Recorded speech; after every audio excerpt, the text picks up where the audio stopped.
Silas lived a quiet life. His wife, Martha, had passed away 5 years ago, leaving a hole in his heart and an emptiness in his small farmhouse. The days were filled with the rhythm of farm work, tending to his small herd of cows, planting and harvesting his crops, mending fences. But the evenings were long and lonely. He'd sit on his porch, watching the sun dip below the horizon, a mug of lukewarm coffee in his hands, and remember Martha's laughter. He wasn't getting any younger, and the work was becoming harder to manage alone. He longed for someone to share his life with, someone to talk to besides the cows. So, after much deliberation and a nudge from his well-meaning neighbor, Mrs. Gable, Silas decided to try a mail-order bride service. He'd seen advertisements in the newspapers, promising companionship and a new start. He filled out the forms, writing about his farm, his life, and his hopes for the future. He hoped someone, somewhere, was looking for the same simple life he was.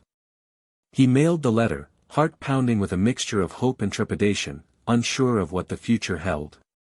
He had no idea his quiet life was about to change drastically. The advertisement he responded to was simple, a small box in the back of the Farmer's Almanac. It read, "Lonely heart seeking companionship. Write Box 42, General Delivery." It was vague, but it was enough to spark a flicker of hope in Silas's weary heart. He spent weeks crafting his letter, carefully choosing his words. He described his farm, the rolling fields of wheat, the apple orchard bursting with fruit in the fall, the cozy farmhouse with its crackling fireplace. He wrote about his daily routine, the satisfaction of working the land, and the quiet beauty of the countryside. He also wrote about Martha, honoring her memory, but also explaining his need for someone new to share his life. He hesitated, then added a line about his longing for children's laughter to fill the empty rooms of his house once more. He sealed the letter with a drop of wax, his initials pressed firmly into the hot seal. Sending it felt like a huge step, a leap of faith into the unknown. Now all he could do was wait and hope that someone on the other end felt a connection to the words he had written. He just wanted someone to care for. Weeks turned into months, and Silas had almost given up hope. He'd started to think his letter had been lost in the mail, or that no one had found his words appealing. Then, one crisp autumn afternoon, a letter arrived with a delicate, feminine script. His heart leaped. The letter was from a woman named Alara. She wrote of her appreciation for his honesty and his description of the farm. She, too, longed for a simpler life, away from the hustle and bustle of the city where she lived. Enclosed was a photograph, a young woman with kind eyes, a gentle smile, and hair the color of spun gold. Silas was captivated. He wrote back immediately, sharing more about his life and asking about hers.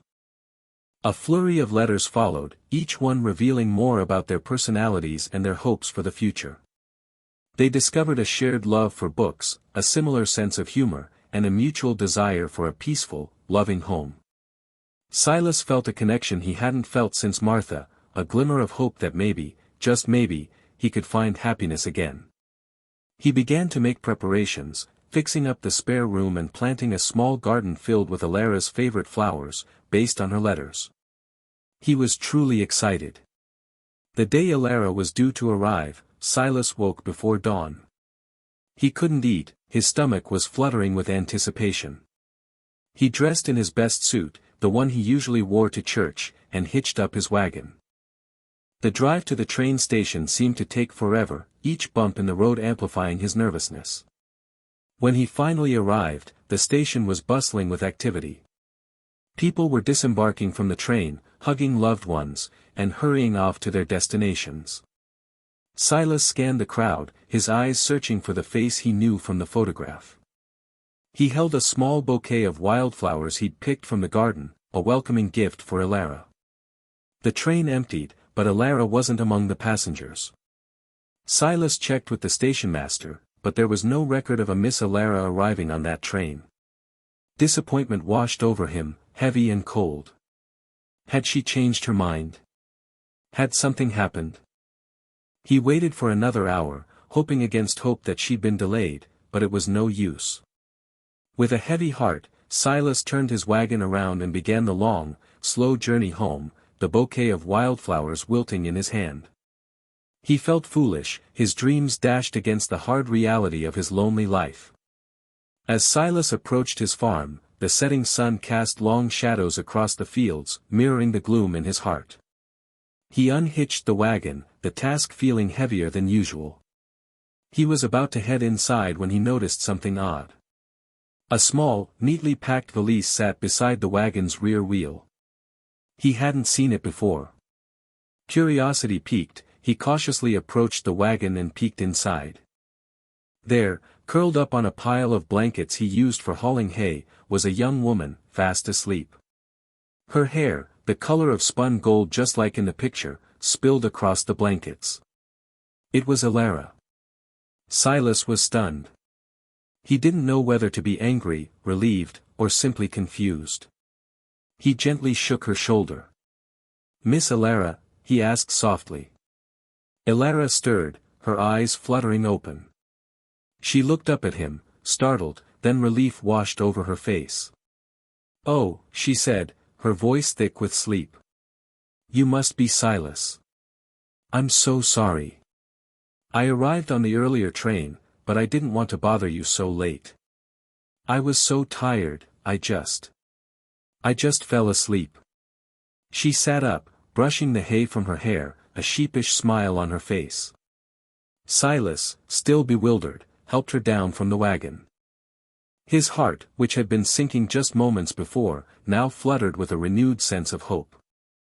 "I am truly sorry for the misunderstanding," Alara said, her cheeks flushed with embarrassment. "The train schedule changed at the last minute, and I didn't have time to send you a telegram.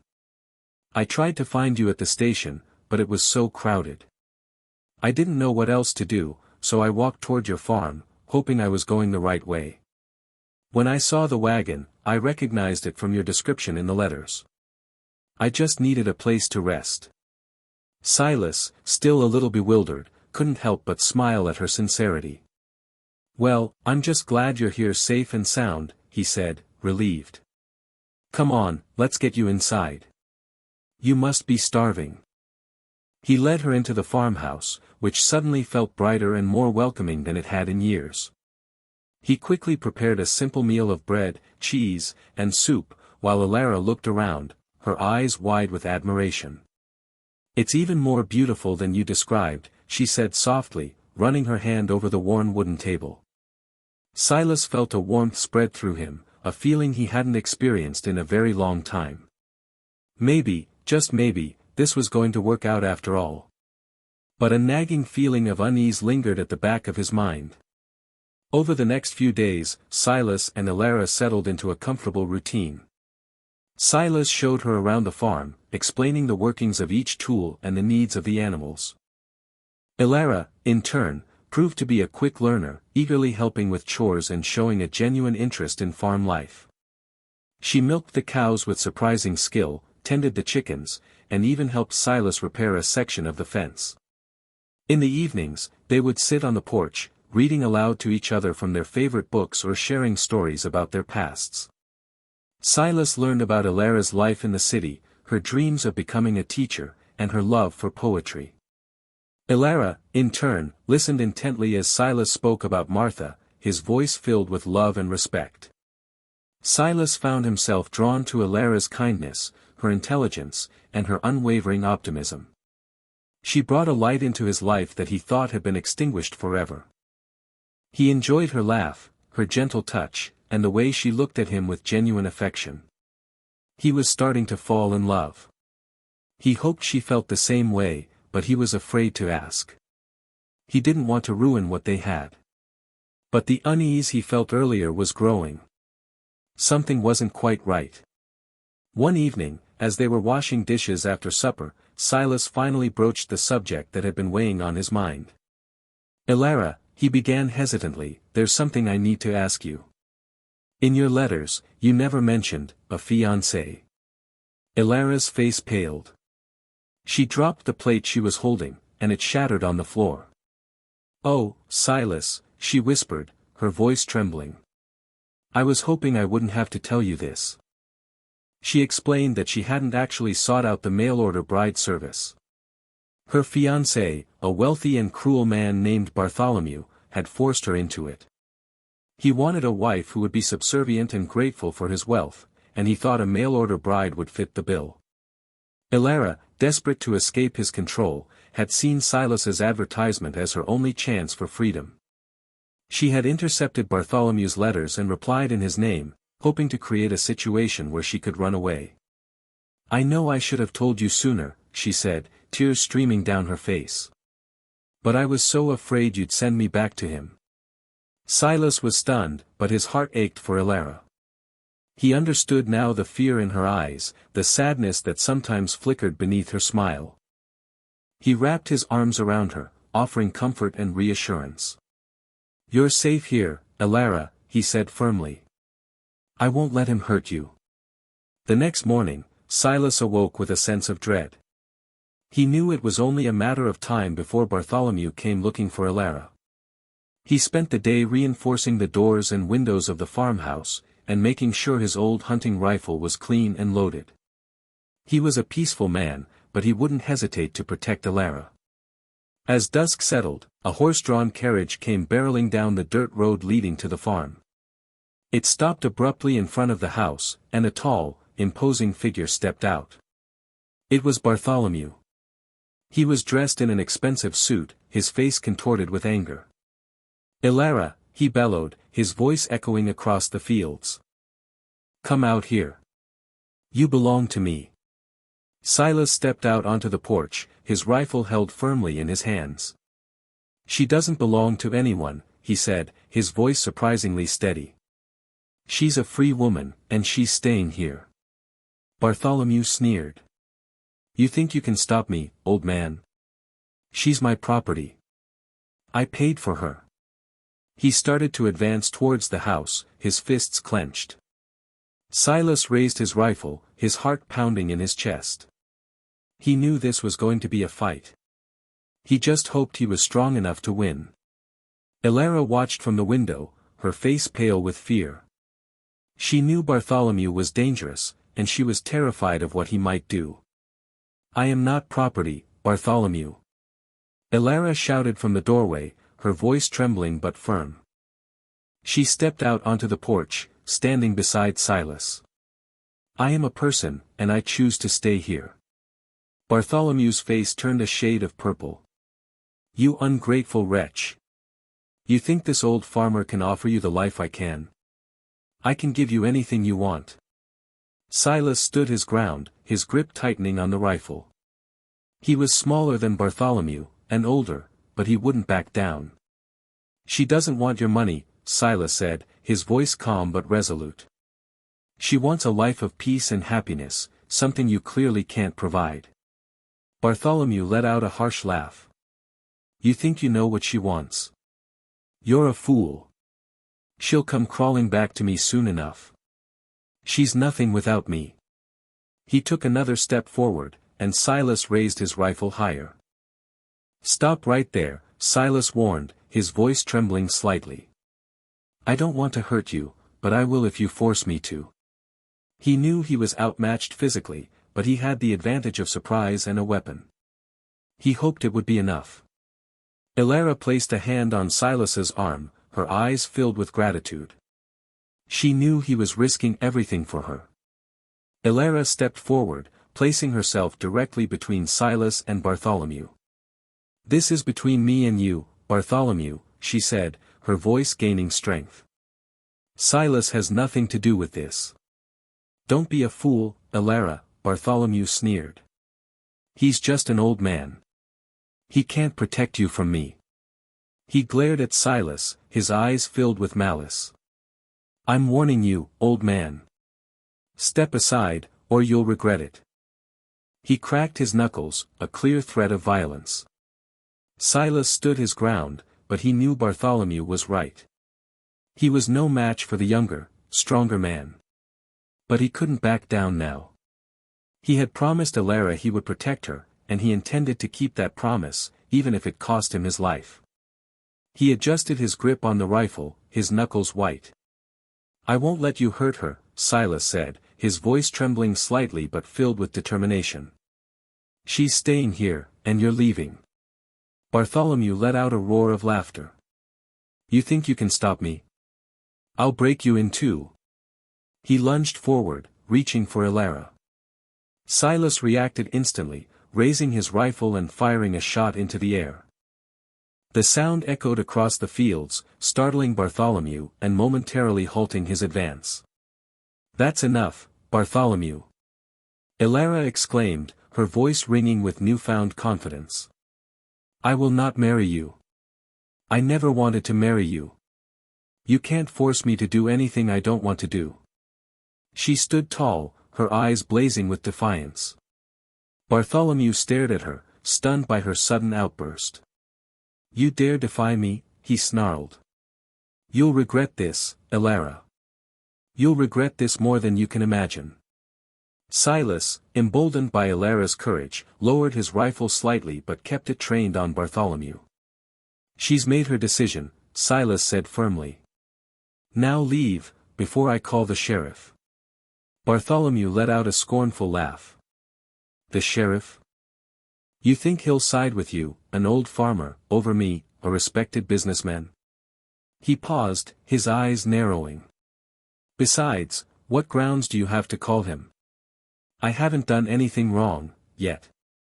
He took a step closer to the porch, his eyes fixed on Elara. Silas knew he had to think fast. He couldn't rely on physical strength, but he could use his wits. Actually, Mr. Bartholomew, Silas said, a sly glint in his eye, I believe you have. Attempting to coerce a woman into marriage against her will is a crime in this state. And I have a witness. He gestured to Elara, who stood proudly beside him. The standoff continued, thick with tension. Bartholomew sputtered, his face turning red. That's ridiculous. I was merely persuading her. Showing her the benefits of our union. Persuading with threats? Silas countered, his voice rising slightly. I heard you threaten her just now. And I suspect this isn't the first time, is it, Elara? He looked at her, and she nodded, her eyes filled with a mixture of fear and resolve. He's been controlling me for years, Elara said, her voice trembling but clear. He tells me what to wear, who to talk to, what to think. I'm tired of it. I want to be free. Bartholomew scoffed. She's exaggerating. She's being dramatic. She doesn't know what she's saying. He took another step closer, his eyes blazing with anger. Suddenly, a chorus of voices rang out from the road. What's going on here? It was Mrs. Gable, followed by several other townsfolk, armed with pitchforks and shovels. They had heard the gunshot and the commotion, and they had come to investigate. Mrs. Gable pointed a stern finger at Bartholomew. We heard you yelling all the way down the road, Mr. Bartholomew. You leave that girl alone. The townsfolk advanced, forming a united front against the wealthy city man. Silas felt a surge of relief. He wasn't alone anymore. Bartholomew looked around at the angry faces of the townsfolk, his arrogance faltering for the first time. He realized he was outnumbered and outmatched. These people weren't intimidated by his wealth or his threats. They were united in their support for Silas and Elara. You can't do this. Bartholomew protested, his voice losing its earlier bravado. I have connections. I'll have you all arrested. Mrs. Gable stepped forward, her eyes blazing with indignation. We're not afraid of you, Mr. Bartholomew. We know what kind of man you are. You can't come here and bully our neighbors. You're not welcome here. The other townsfolk murmured their agreement, their pitchforks and shovels held high. Bartholomew realized he had lost. He couldn't win against the collective will of the community. With a final glare at Elara, he turned and stormed back to his carriage. This isn't over, he snarled, before climbing inside. You haven't seen the last of me. He slammed the door shut, and the carriage sped away, leaving a cloud of dust in its wake. Silas lowered his rifle, his body trembling with exhaustion. He had never been so scared in his life. Elara rushed to his side, throwing her arms around him. "Thank you, Silas," she whispered, her voice choked with emotion. "You saved me." Silas hugged her tightly, relief washing over him. They were safe, for now. He looked at the faces of the townsfolk, their eyes filled with concern and support. He was grateful for their help. The townsfolk stayed for a while, offering words of comfort and support before heading back to their homes. As the last of them disappeared down the road, Silas and Elara were left alone once more. The silence was broken only by the gentle chirping of crickets. They sat on the porch swing, holding hands, the tension of the evening slowly fading away. "I was so scared," Elara confessed, her voice barely a whisper. "Me too," Silas admitted, squeezing her hand. "But we got through it. Together." He looked at her, his heart filled with a love he had never thought possible. She had been so brave, standing up to Bartholomew. And he had been so proud to stand beside her. "I don't know what I would have done without you, Silas," Elara said, her eyes filled with gratitude. "You risked everything for me." "You're worth it, Elara," Silas said softly, reaching out to brush a strand of hair from her face. "You're worth everything." He leaned in and kissed her gently, a kiss that spoke of love, gratitude, and a promise of protection. In that moment, they both knew that their feelings for each other had deepened. What started as a desperate escape for Elara and a chance at companionship for Silas had blossomed into something truly special. They both found love. Weeks turned into months, and Bartholomew never returned. Silas and Elara settled into a comfortable life on the farm, their love growing stronger with each passing day. Elara blossomed in the fresh air and sunshine, her laughter filling the farmhouse with joy. She taught Silas new recipes, shared her love of poetry, and helped him tend to the garden. Silas, in turn, taught her about farming, shared his memories of Martha, and showed her the quiet beauty of the countryside. They worked side by side, mending fences, planting crops, and caring for the animals. They spent their evenings reading aloud, playing checkers, or simply sitting on the porch, watching the stars. The farm, once a place of loneliness and quiet reflection, was now filled with laughter, warmth, and love. Silas realized that Elara was more than just a companion, she was his soulmate.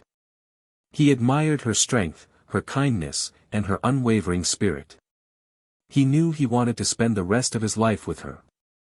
One warm spring evening, as they sat on the porch swing, Silas took Elara's hand in his and looked into her eyes.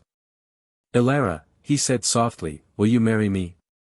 Tears welled up in Elara's eyes. "Yes, Silas," she whispered, her voice filled with emotion. "Yes, I will marry you." She threw her arms around him, and they embraced, their hearts overflowing with joy.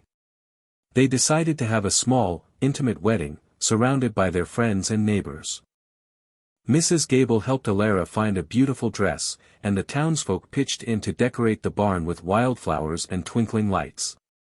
Silas carefully polished Martha's wedding ring, a symbol of his past love and a promise of his future happiness with Elara. This time, it wouldn't be a marriage of convenience or a desperate escape. It would be a marriage of love, respect, and mutual admiration. It would be a true partnership, built on a foundation of trust and understanding. They wanted to celebrate their happiness with those who helped them find it. As the day of the wedding approached, Silas and Elara couldn't help but smile. They had found each other in the most unexpected way, and they were grateful for the twist of fate that had brought them together. Their lives had been forever changed, and they were ready to embark on their new adventure, hand in hand. Their love story was just beginning. The wedding day dawned bright and clear, a perfect day for a new beginning. The barn was transformed into a magical space, filled with the sweet scent of wildflowers and the warm glow of lanterns. The townsfolk arrived early, dressed in their finest clothes, their faces beaming with happiness for Silas and Elara. Mrs. Gable fussed over Elara, making sure her dress was perfect and her hair was just right. Silas, dressed in his best suit, nervously paced back and forth, his heart pounding with anticipation. He couldn't wait to see Alara walk down the aisle. As Alara made her entrance, escorted by Mrs. Gable, Silas's breath caught in his throat. She looked radiant, her eyes sparkling with love and happiness. He knew he had made the right decision. He knew he was the luckiest man in the world. He had found love again, in the most unexpected of places. The ceremony was short and sweet, filled with heartfelt vows and tender moments. As Silas and Alara exchanged rings, they knew that they were making a promise to love, cherish, and support each other for the rest of their lives. They had come so far, faced so many challenges, and emerged stronger and more in love than ever before. Their journey had just begun. The townsfolk were excited to celebrate their love. As the sun began to set, casting a golden glow over the farm, Silas and Alara shared their first dance as husband and wife. The townsfolk cheered and clapped, their faces lit up with joy.